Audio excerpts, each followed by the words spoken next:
permission, or corrupted installer issue, not your VPN.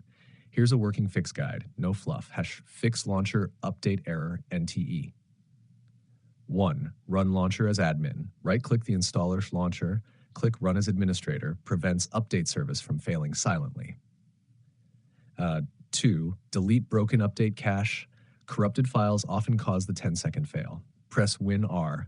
Type, you can see the code in our conversation history. Find any folder related to NTE launcher. Delete it completely. Reinstall launcher fresh. 3. Disable antivirus Windows Defender temporarily. Some antiviruses block launcher patching. Turn off real-time protection. Installs update launcher. Turn protection back on. Switch network important test.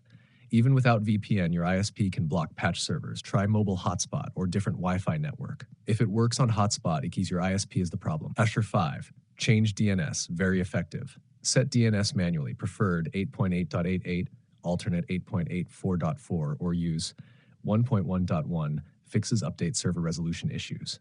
6. Allow through firewall. Go to Windows Defender Firewall. Allow launcher exe in private plus public networks.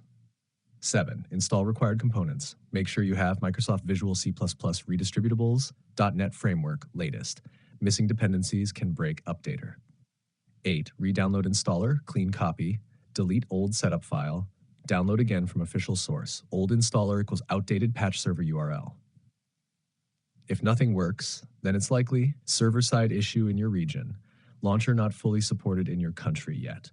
In that case, wait for patch update or try installing during off-peak hours. Quick reality check. That exact 10 seconds fail pattern usually equals blocked connection. Corrupt cache, permission issue. If you want, I can also give you a direct